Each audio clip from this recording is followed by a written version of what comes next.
Hi friends, welcome back to our channel. இன்னைக்கு இந்திராஸ் கிச்சனில் நம்ம என்ன பார்க்க போகிறோம்னா டேஸ்டான ரோஸ் மில்க் புட்டிங் தான் பார்க்க போகிறோம்.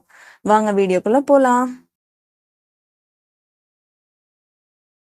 ஒரு பாத்திரம் எடுத்துக்கோங்க. 1/2 லிட்டர் பாலை கொதிக்க வைங்க.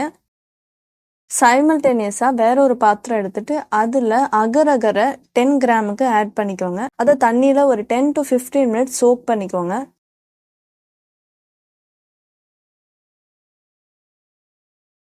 பால் கொதிச்சு கொஞ்சம் வத்தட்டும். வேற ஒரு பாத்திரத்துல 8 டேபிள் ஸ்பூன் சர்க்கரை ஆட் பண்ணிக்கோங்க.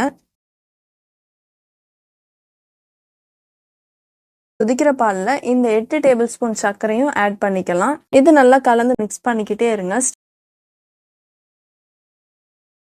வேற ஒரு பாத்திரத்துல 1.5 கிளாஸ் அளவுக்கு தண்ணி எடுத்து அதை கொஞ்சமா கொதிக்க விடுங்க. நம்ம சோக் பண்ணி வச்ச அகரகரை இதுல ஆட் பண்ணிக்கோங்க. ஆட் பண்ணிட்டு இதை நல்லா மிக்ஸ் பண்ணிக்கிட்டே இருங்க. ஸ்டிக் ஆயிடக்கூடாது, டக்குன்னு ஜெல்லி பதத்துக்கு வந்துடும். இந்த வீடியோ உங்களுக்கு பிடிச்சிருந்தா மறக்காம லைக், ஷேர் அண்ட் சப்ஸ்கிரைப் பண்ணுங்க. இந்த மாதிரி ஒரு பதத்துக்கு வர வரைக்கும் நீங்க மிக்ஸ் பண்ணணும். அகரகர் நல்லா கரைஞ்சிருச்சு. கொதிக்க வச்ச பால்ல இந்த அகரகரை ஆட் பண்ணிட்டு மிக்ஸ் பண்ணிப்போம். 2 டேபிள் ஸ்பூன் அளவுக்கு ரோஸ் மில்க் எசன்ஸ் இருந்தா ஆட் பண்ணிக்கோங்க. இந்த மில்க்ல மிக்ஸ் பண்ணிக்கோங்க. இப்ப ஸ்டவ் ஆஃப் பண்ணிருங்க. நல்லா அகலமான ஒரு பிளேட் எடுத்துக்கோங்க. நம்ம ரெடி பண்ணி வச்ச இந்த பாலை அதுல ஆட் பண்ணிக்கோங்க. இந்த பபிள்ஸ் எல்லாம் எடுத்தாச்சு. 15 மினிட்ஸ் ரூம் டெம்பரேச்சருக்கு வரட்டும். ஃப்ரிட்ஜ்ல வச்சு எடுக்க போறோம். 3 ஹவர்ஸ்க்கு அப்புறமா பார்க்கலாம் இது எப்படி இருக்கு.